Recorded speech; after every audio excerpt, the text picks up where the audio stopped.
मित्रों नमस्कार। आशा है आप लोग प्रसन्न होंगे और स्वस्थ भी होंगे।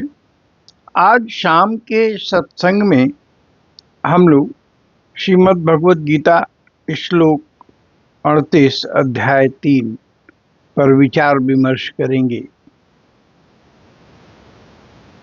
तो श्लोक 36 में अर्जुन ने बड़ा स्वाभाविक प्रश्न किया कि सब जानते हैं कि अमुक कर्म बुरा है, फिर भी वे किसकी प्रेरणा से करते हैं।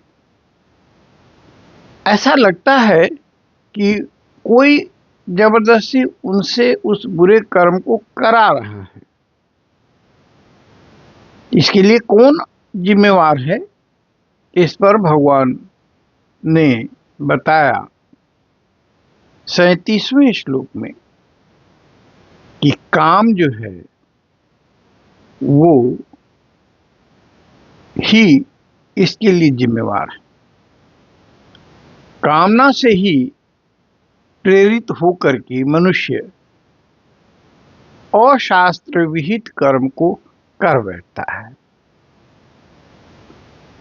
पर ऐसा क्यों होता है, इसको स्पष्ट किया 38वें श्लोक में।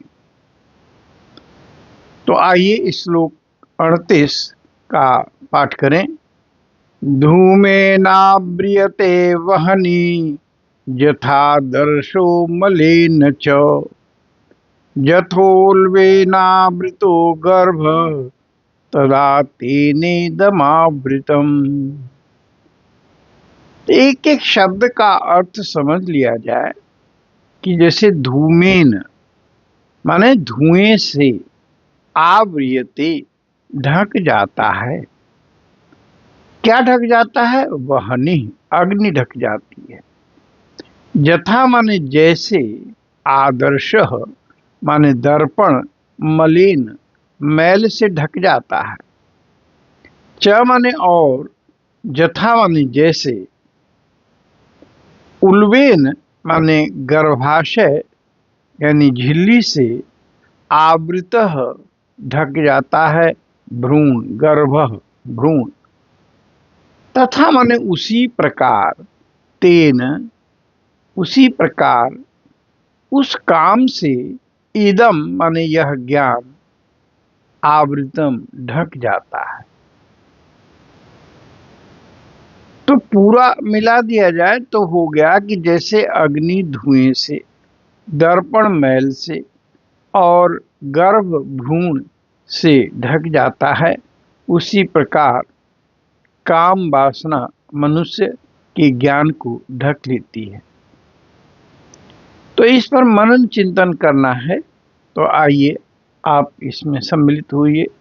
इस श्लोक में भगवान बताते हैं कि मनुष्य का ज्ञान और विवेक स्वभाव से तो शुद्ध होता है, लेकिन कामना और वासना से वह ढक जाता है। उसके उन्होंने 3 बहुत ही सटीक उदाहरण लिए।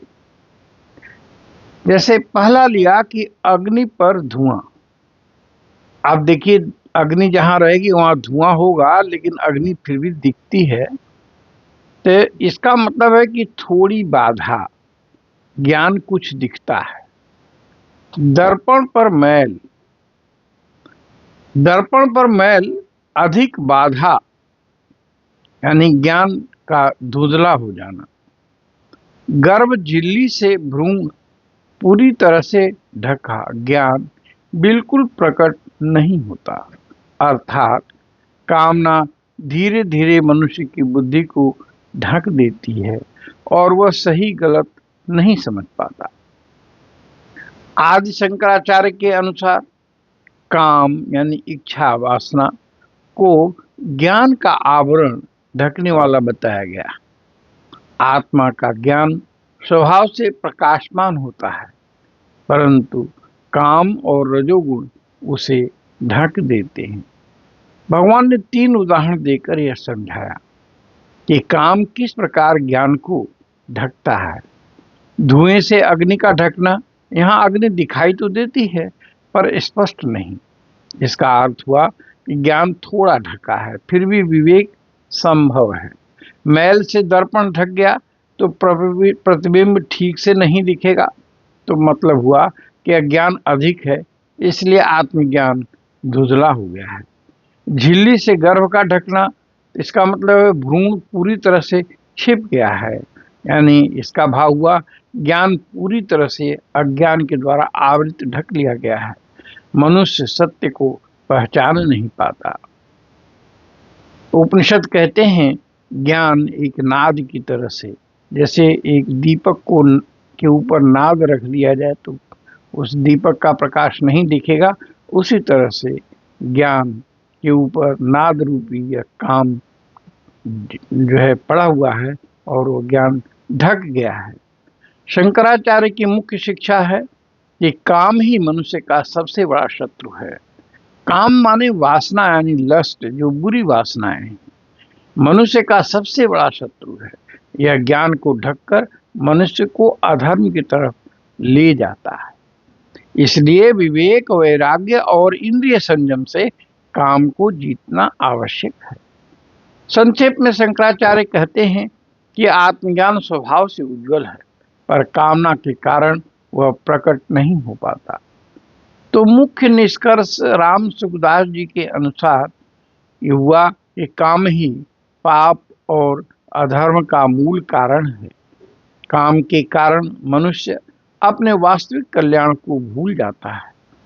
जब मनुष्य इंद्रिय संयम, वैराग्य और भगवान की भक्ति करता है, तब यह आवरण हटने लगता है और ज्ञान प्रकट हो जाता है। कामना जितनी अधिक होगी, ज्ञान उतना ही ढका रहेगा। इसलिए भगवान अर्जुन के माध्यम से हम सभी से कहते हैं कि जय शत्रुम महाबाहु काम रूपम दुरासुरम। तो भाव है कि हे महाबाहु अर्जुन, काम रूपी दुराधर्ष शत्रु को मार डाल। तो हम अपने जीवन में यह प्रण करें कि जो लस्ट है, जो बुरी आदतें हैं, जो बुरी कामनाएं हैं, हम उनको नष्ट कर दें। अगर कामना ही करना है तो परमात्मा प्राप्ति की कामना करें, सत्य की कामना करें, उच्च पद पाने की कामना करें, न कि हम गलत रास्ते पर अपने को ले जाएं। इसीलिए कहा गया है कि मनुष्य अपना ही शत्रु है और अपना ही मित्र भी है। तो हम अपनी वाणी को यहीं विश्राम देते हैं। आइए भगवान का नाम लेते हैं। हरि ओम तत्सत, हरि ओम तत्सत, हरि ओम तत्सत। आप सभी को बहुत बहुत धन्यवाद, प्रणाम।